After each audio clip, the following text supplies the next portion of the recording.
Well, it's another Friday, so it must be something to talk about, and it's with Vaughn and Stuart and Rocky. Hi, Rocky. Sorry. I don't know. I've been out of town, and ever since I got back in town, he has not left my side. So, well, that's okay. He'll be our official mascot for the show. Yep. So there he is, Rocky. Yep. All right. So how you been? You got away and you went up to the mountains for a little bit. Just got back from the mountains, which was so wonderful. Although the temperature was a lot like it is here today, which is unusual, right?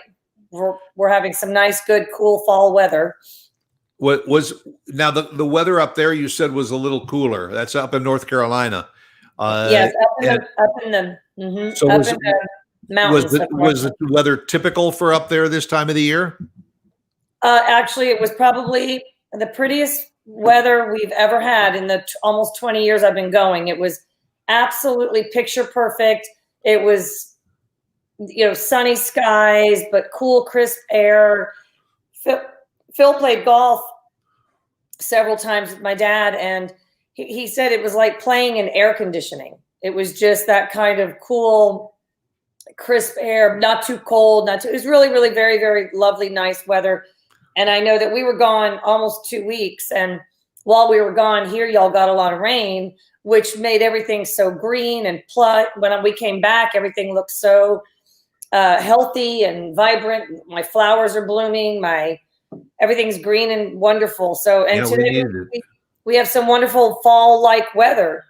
Were the trees all changing color up in the mountains there? Not yet in the mountains. No. Like maybe another 2 to 3 weeks. Another couple weeks maybe. And yeah, I actually, because this little teaser here of fall weather, I almost bought pumpkins yesterday because the grocery store has pumpkins all out. And I almost did, but I had a girlfriend of mine on the phone, and she said, I would wait just a little longer because you never know. We still could get those days that spike up into the 80s or 90s. So well, you better go get your pumpkins this week because they're going to start selling turkeys next week. Yeah, you're right. They push everything so far in advance of the holidays. They do. So yeah, I'll get I'm a kind of a fall junkie. I love everything fall. Me too. I mean, I've mentioned it before. I really do not care for the summer. I didn't care for the summers in Florida. I didn't care for the summers. Actually, even in the Midwest, it would get very hot and humid in the summers. And we went through maybe 4 or 5 weeks of triple digit figures. And over the last week or so, a week ago, it was in the 90s here. And then all of a sudden, it's been overnight in the 60s the last couple of days and the high in the 70s and all. And it's absolutely delightful. It is. And I just like all that comes with fall, the cooler weather. I agree. I mean, I like summertime, but I prefer the fall just because I don't like the high temperatures that we tend to get here in Texas anyway. But fall, not only the weather, but I love just decorating for fall, and I love the traditions that we have in fall and just everything that comes with fall. So the flavored coffees at Starbucks, the pumpkin everything, pumpkin spice muffins and the pumpkin cookies, and pumpkin bread. Yes, like summertime, you don't get those fun things. So I don't know, so not just the weather, but just everything. Everything fall. So anyway, I'm enjoying today, even though it might be just a little teaser. It's nice, cool. I have a sweatshirt on. we've got family coming in this weekend, so we've got, fun things planned, and so it'll be a good weekend. Mm-hmm. And this week, starting with today, there's a lot of things going on. Certainly, one of the things that is on all of our minds today is because the day is 9/11. And it was 19 years since the tragedy in New York and in Pennsylvania. And, it never escapes our minds. It's hard to believe that it's 19 years ago. But it's still on our mind. And unfortunately, I know that you have commemorated the loss of your sister for every year since 9/11. We usually have an outdoor ceremony, and because of COVID-19 this year, that was made into a video, I think, that was released this morning here on the city site. But I hate to throw it in your lap and all, but I know you well enough to say, what are your feelings today? I'm so thankful and blessed to have the family that I have and the friends that I have, because my day always starts out with such thoughtful, beautiful, meaningful, sweet messages that I take as a true tribute to my sister, Lauren. But I also find all those messages, each and every one, very uplifting. And they bring me such peace and comfort and pride in knowing how my sister has been remembered all these years. So people might not realize a small gesture like sending a quick text message or even maybe a card in the mail, how much power words can have in terms of bringing somebody, like I said, peace and comfort and some happiness on a day like today. So my day always starts out like that every year. And this is year 19, like you said. And those messages have not slowed down at all. And in fact, new people that I have met along the way have even extended their personal thoughts and reached out to me.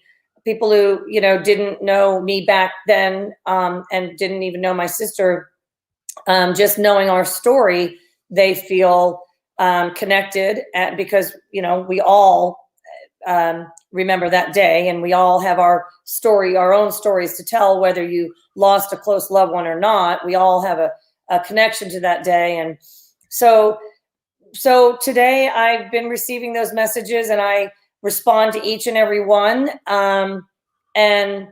Like you said, I have certain things that I do, that have become tradition for me on that day. I'm always with my family. My kids are coming home because there's nothing more important to me than my family. So we'll be together, and we'll stay active, and we'll laugh, and we'll maybe share stories, but we'll be together. And we do traditionally here in Frisco, since I've been here, as you know, I'm a member of the Frisco Garden Club, and many years ago, we built a memorial in Frisco, Freedom Meadow. Right. And usually there is a ceremony there, which we attend live with guest speakers and musicians. And it's a beautiful ceremony. The firemen come and they do their traditional spraying of the wildflowers. And it's very spectacular. Under the circumstances, like you said, because of COVID, we are doing this ceremony virtually this year. And so whether you're local or out of town listening, you can go to the Frisco website, and you can find the Freedom Meadow Frisco 9/11 memorial that will be that can be viewed virtually this year, which is unfortunate that we can't all be together and attend in person.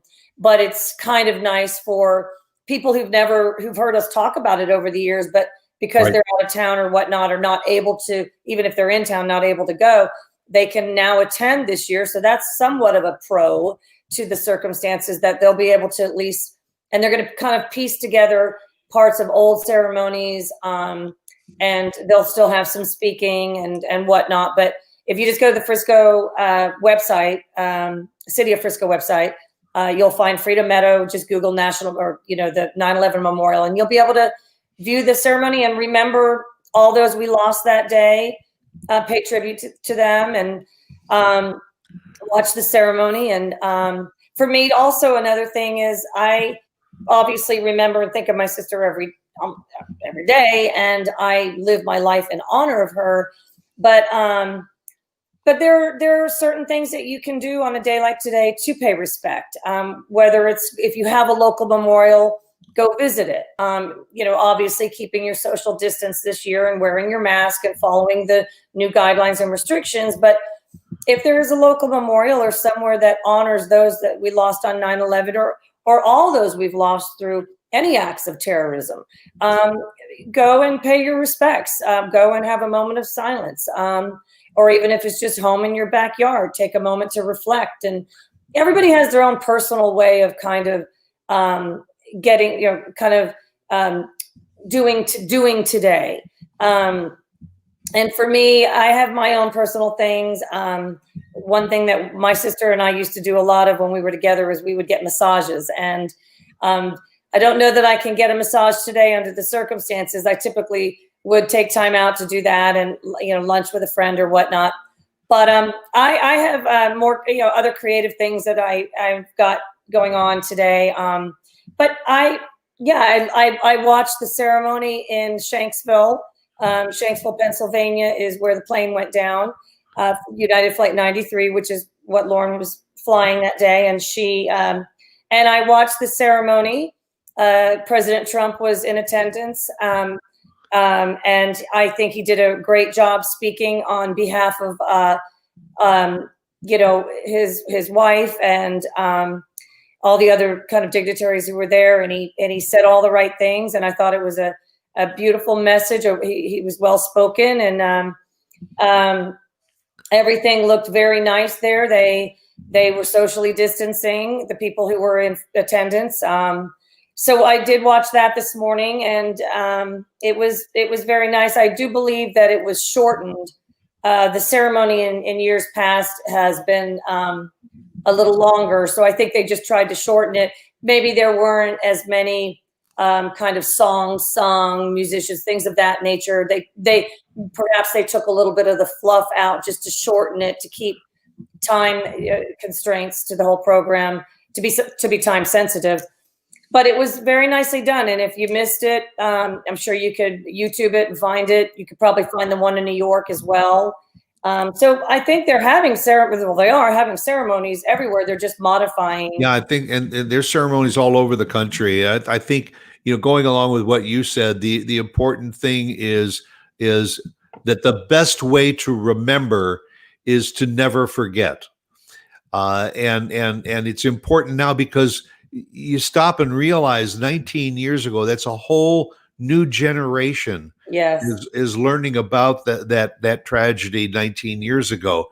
And it affected not only so many families who had loved ones in the towers or on Flight 93, but also those first responders whose families have been affected over the years through their diligence and doing their job when it happened. So it's like the pebble in the brook theory. It just kind of rippled out, but we do remember it. In fact, I believe that today has been kind of deemed Patriot Day, to remember the events of that day, and it's important that we do. And as Vaughn said, wherever you are in your own little way, just take a moment and a moment of silence in your own way, and with your family or by yourself, and just be thankful for what we have, and be appreciative of those that gave the ultimate sacrifice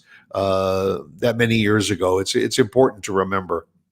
Absolutely.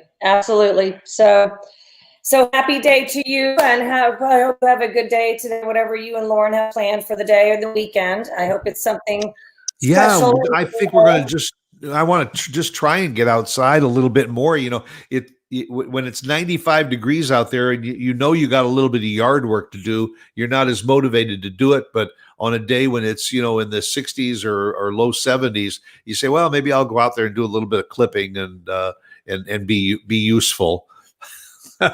Yeah. Well, that's another thing you can do. Go out there, be active and productive, and do something that makes you happy and feel fulfilled. And try to I think I always said from the very, very beginning that I like to turn negative into positive. And so, like my dad always says, go out there and make today a great day. That's right. That's right. That's a good. Your dad has always had a lot of wisdom. I always liked the things that he said. Another issue that's been going on that we've all been following, and that has just been these just devastating fires on the west coast of the country. That one day it was 50 fires, and then it was 150, and the last I heard was almost close to 1,000 different fires, all the way from Southern California to the state of Washington. So much so that there just were not enough firefighters to fight these fires, whether they were contained or not. The manpower that it takes to cover hundreds of fires and the loss of so much in the community areas and the emergency services that were needed.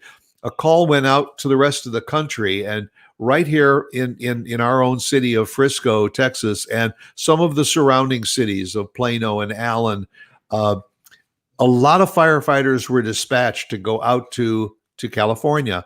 And I want to give a shout out to Battalion Chief Jake Leeper from the Frisco Fire Department, because I've been in touch with him. And a couple of weeks ago, they sent out a crew out to help with the fires in California. And I have an update, and I'm going to just take a moment and read what he wrote back.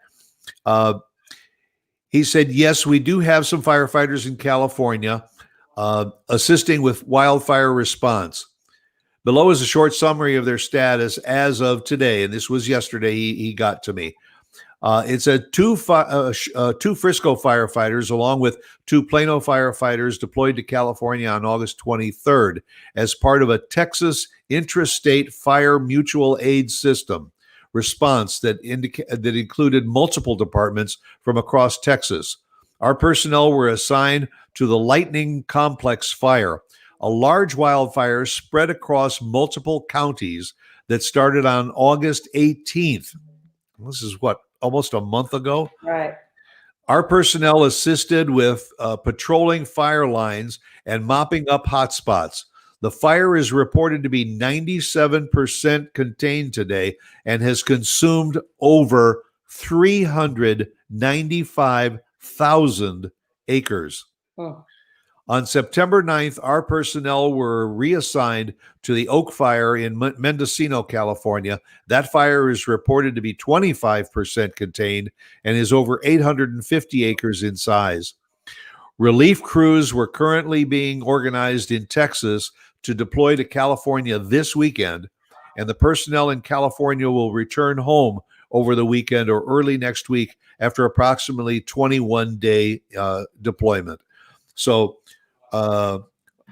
from Vaughn and I to all of our firefighters and to our fire staff here in Frisco, we can't thank you enough for what you've done to go out to California to assist in these fires that really almost have the upper hand. They're fighting day and night. So it's incredible what they're doing, and we wish them Godspeed and the best of luck. And stay safe while you're out there helping the other firefighters. Yeah. So that was absolutely something I wanted to share. A lot of craziness going on right now. Yeah, every time you turn around, it's something else, and I don't know whether they've ever determined whether some of them were human error or just started from lightning strikes or what. But Well, correct me if somebody can correct me if I'm wrong. I had heard or read somewhere or seen a post or somewhere that one of the fires was started by a gathering, I guess, where they were kind of doing the gender reveal. Do you know how people do gender reveals where they do different things to tell everybody, make the announcement whether or not whether they're having a boy or a girl? right. And I guess something I thought happened with a gender reveal where they were shooting something off and it set fire to what started one of those fires. That's what I remember seeing or hearing.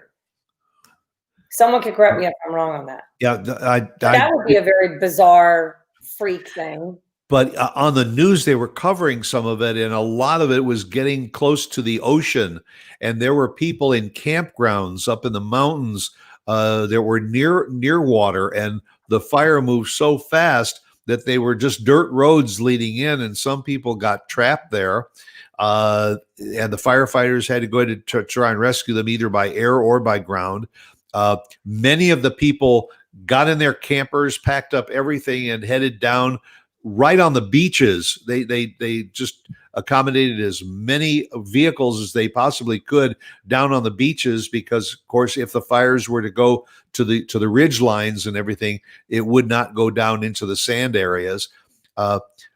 So, you know, we sometimes take it for granted what we have where we live. And all I have relatives. They're in Portland, Oregon, and I've been texting with them every day because I just saw that there was something like 500,000 people were being displaced from their homes because of the fires. And even though they are in the Portland area and did not have the immediate threat of the fires, they were saying that the air quality out there is so bad that people have a very difficult time going out because of breathing in all of that hot air. So again, it's like another problem. What else can happen? Yeah, and where are all those people going? I had heard hundreds of thousands were being evacuated, I think, in the Oregon area, but where do you go, especially under the current situation with COVID? They're all being evacuated. There might be people who are not comfortable leaving their homes, but yet they're under mandatory evacuation. Where do you go? I mean. Well, and as you leave Washington and Oregon and California and head east, which is about the only way you can head because only so many people can get to the shore, so they head east. You're heading into more forested areas in Utah and Montana and northern Nevada. That's all mountainous country that is covered with a forest.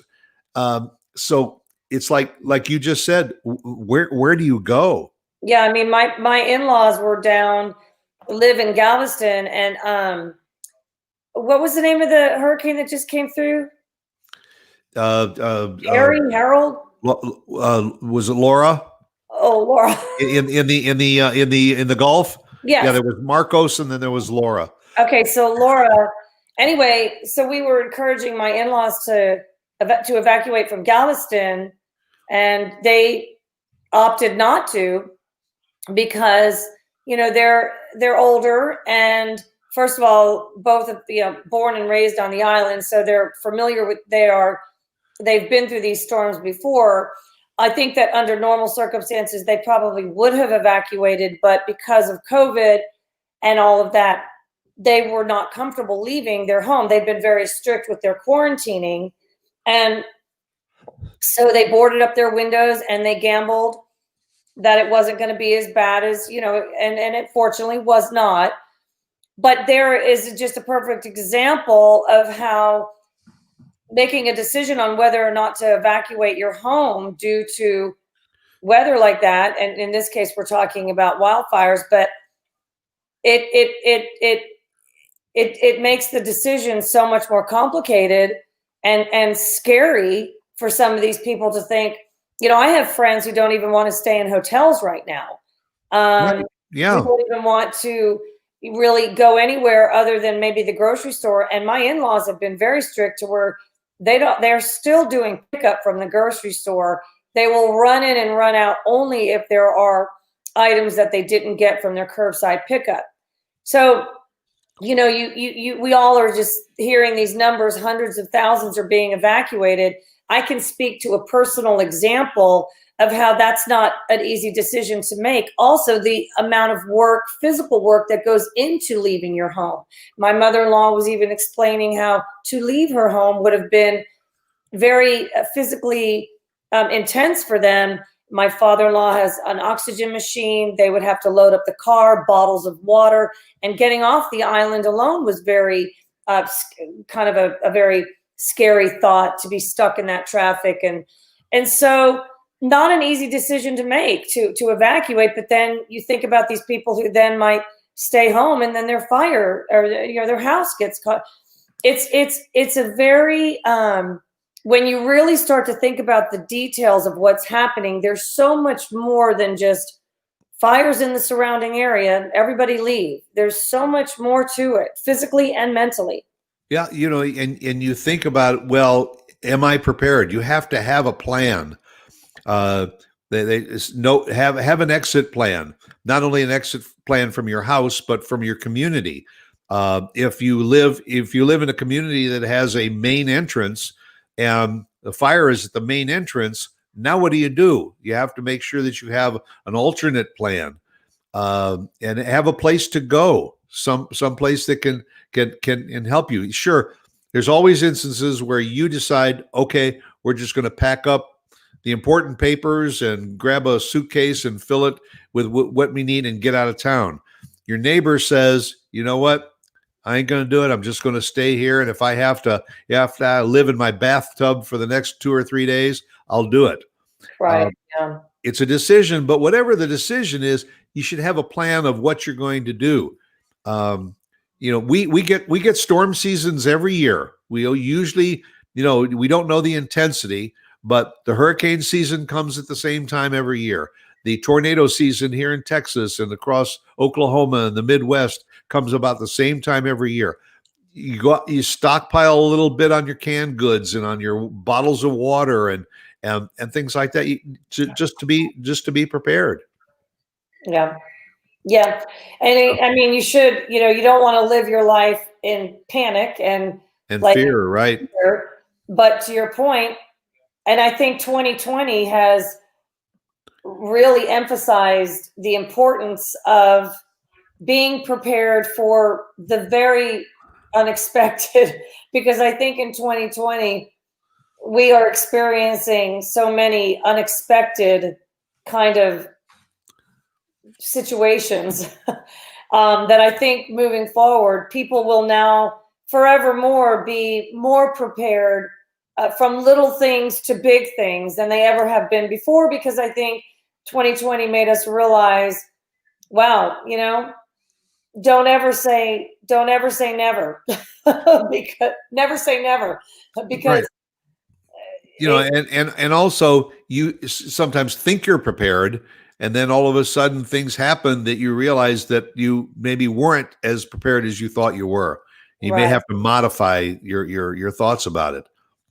Yeah, absolutely. I have a friend who, for many, many years has, I don't know, always been preparing for, I don't know what, but she's always kept very, a good supply of just essential things in her garage, canned goods and waters, I guess. And I don't know, like paper products. I don't know specifically what, but I know that she's always said to us before that it's just something that that always made her feel comfortable, just making sure she was prepared for the apocalypse. I don't know. So, Right. but I tell you what, though, I thought about her back in the beginning of all this quarantine stuff. I thought, well, if I if I need toilet paper, I know who to go to That, because she was prepared before toilet paper ever became a problem. I don't know. So I think there are some people that probably always had it in the back of their mind that, I don't know, maybe I don't want to say that they're paranoid, but maybe a little bit. well, it could be a temporary paranoia too.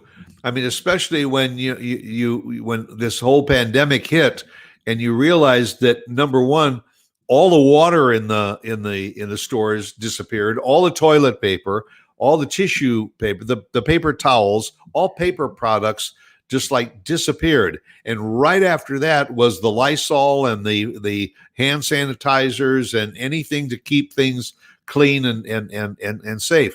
And you realized that it wasn't a temporary, they were going out of it temporarily. It was a few weeks before you even started to see some of those things back on the shelf. And then when you went, there were limits in the stores as to what you could get. Somebody There still are. There still are.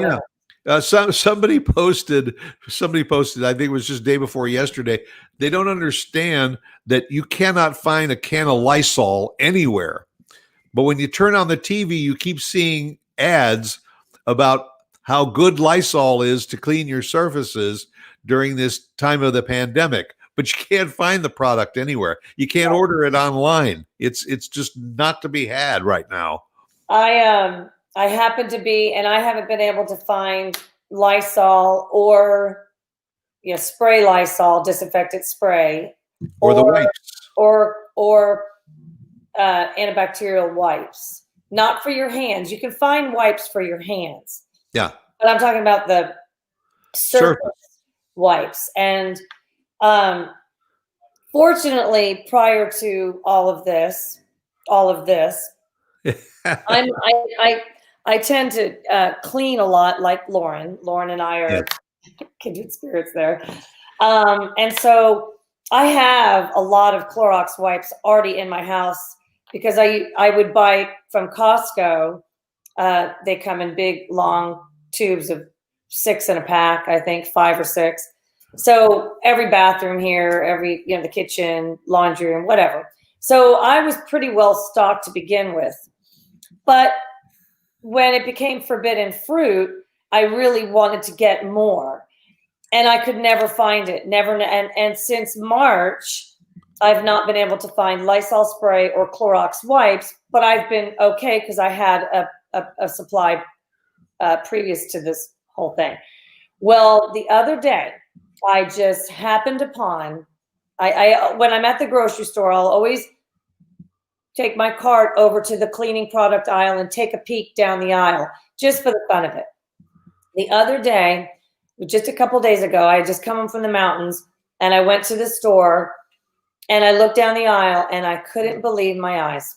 There were maybe like a half of a shelf of Lysol spray. Wow. And even more help me, not Clorox, but an off-brand disinfectant wipe for service. And there was a woman on the aisle, and we looked at each other, and I said, we could take one of each, or can you take one Lysol and one wipe, or is it just one of both of them, or is it one of? Yeah. And she said, well, I don't know. She said, but I'm going to grab both, and they'll just tell me so I said, well, I'm going to do the same thing. So we were jumping for joy on the cleaning aisle at, Market Street. And I got up to the aisle and I said, is it one of both of them or one of each item? And she said, one of each item. So I walked out of there with a Lysol spray and antibacterial wipes for the surface. And she said, we can't. She said, I can't believe it's still back. She said, we just put it on the shelf. She said, it'll be gone in 30 minutes. You would have thought you just won the lottery. I got lucky. Isn't that silly? But I know. But that's something we will never forget, right? We're not going to forget so much of this. I mean, Phil and I were walking into Home Depot yesterday, and both of us just had our masks. We've gotten into kind of a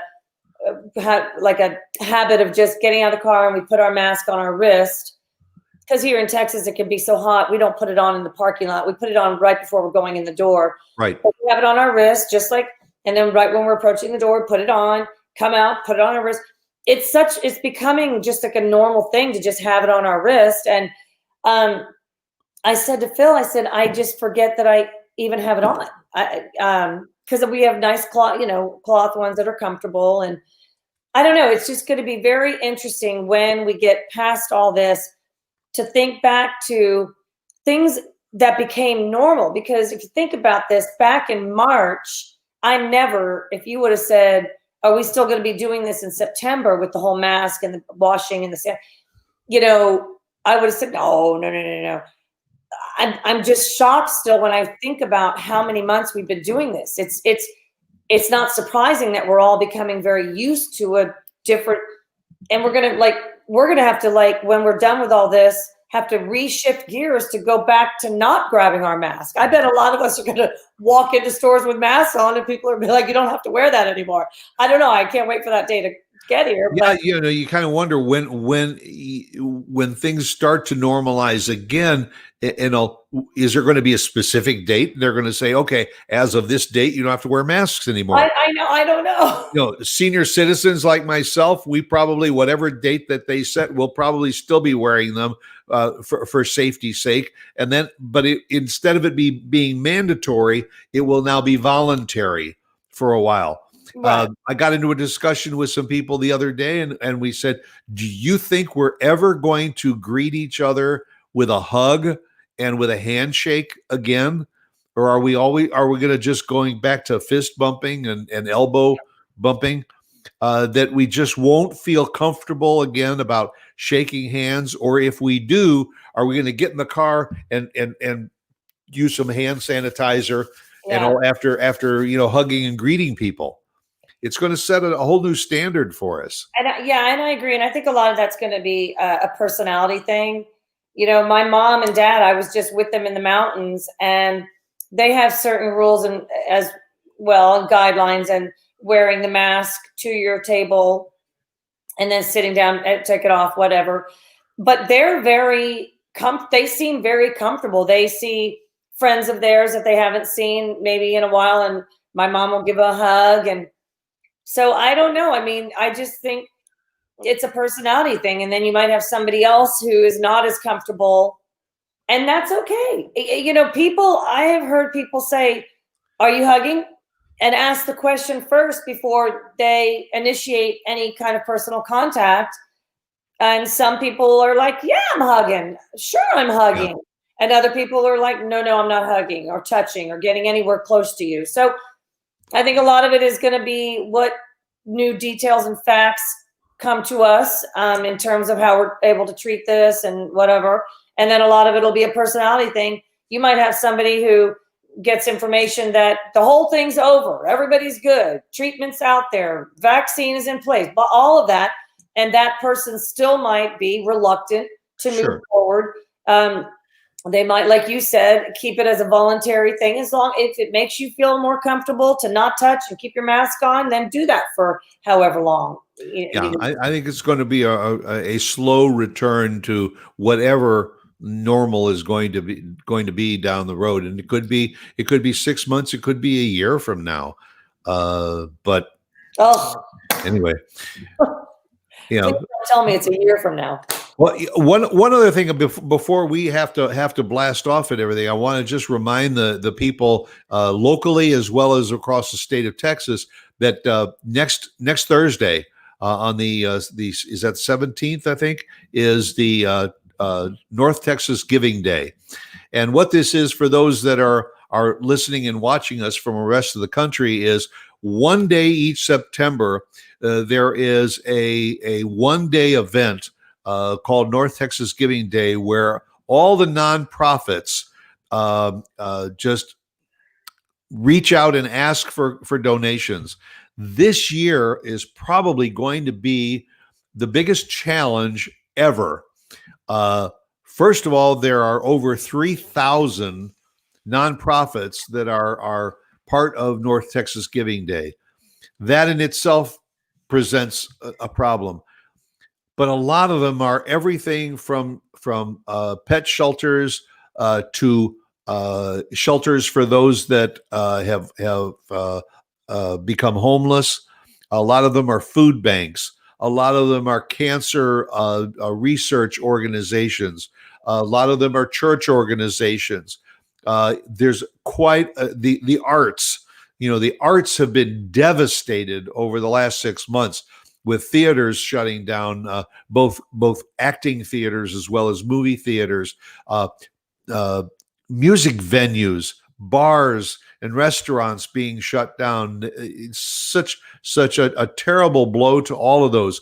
I have been in touch with some of the veterans organizations that really need funds in order to pass those along to those that are homeless and in need. They're all going to be reaching their hands out, saying, "Please to donate."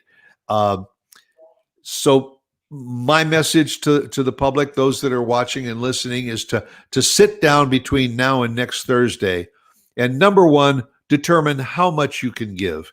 That's number one. If you say, "All right, listen, I will give up to $200," okay, then determine, do I want to give $20 to 10 different organizations, or do I want to give $50 to my top 4 organizations, or a combination of that? And sit down with a piece of paper. You can go online to the North Texas givingday.org, I believe it is, and you can just browse through all the various organizations. Personally, knowing what's going on with some of our veteran needs, what's going on with the arts across the board, the community arts organizations, they are in need. The hospitals, the children's cancer research, the breast cancer, ovarian cancer, various organizations are in need. You can go on that day, and you can look and see how it's going. And some of these that are looking just to raise $5,000, $6,000, $7,000 and all, because that's what they need to cover some of their costs. And they've only raised $60 or $70. You might want to consider that. But it's an important day, and it's something that those that are not in our listening area, it's something that maybe look into what you can do in your communities. Doesn't necessarily mean that you have to wait for a day that everybody is reaching out. Just if you've got a few dollars to share, do it. Pick the organizations that mean something to you and send them a donation, because frankly, I don't know of anybody that is sitting back and saying, "Listen, we got all the money that we need right now. We can't really handle any more because we're maxed out." And you bring up a good point. To obviously, like you said, the arts, museums, musicians, artists, and local organizations like that can certainly use the help right now, but also small businesses. There was a commercial on the other day of an organization helping support small businesses and helping keep them in business. If you can, and if you feel comfortable, and in any way that you can support them in a way that you do feel comfortable, try to support the small businesses in your local community. I think is such an important focus, should be an important focus of ours right now. Yeah, and I will also share with our audience, there is a site called Charity Navigator. And if you are looking into donating to a charity, you can go to Charity Navigator, and most mid to larger size organizations and all. There will be information as to what percentage of your dollar that you donate goes to the program, what goes to fundraising costs, and what goes into overhead costs to maintain their offices. And some of those, it'll surprise you. Some of them, for every dollar, maybe only 60 or 70 cents of your dollar actually goes to the people that need it, and everything else is covered in those overhead and fundraising costs. There are others where 95% or more goes directly to the people that need it, and do a little bit of diligence and do a little bit of research and all. And again, I don't want to take anything away from the major organizations like the American Cancer Society. I'll use that as an example. They're a great organization, but if you've got a local chapter of the American Cancer Foundation, or a local cancer,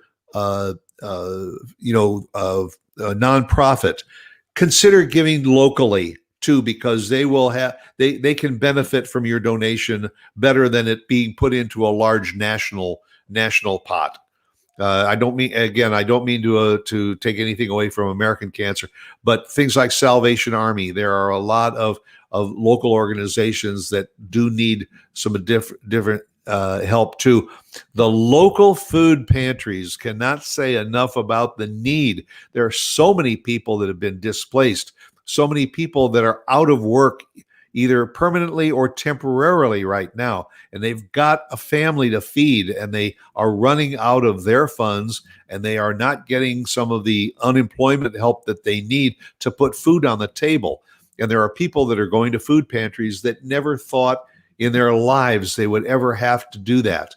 So the food pantries are being depleted, and they need help. And it sure is a heck of a lot easier to send a $20, $30, $50 donation for them to get what they need than for you to go to the store and buy canned goods and deliver it.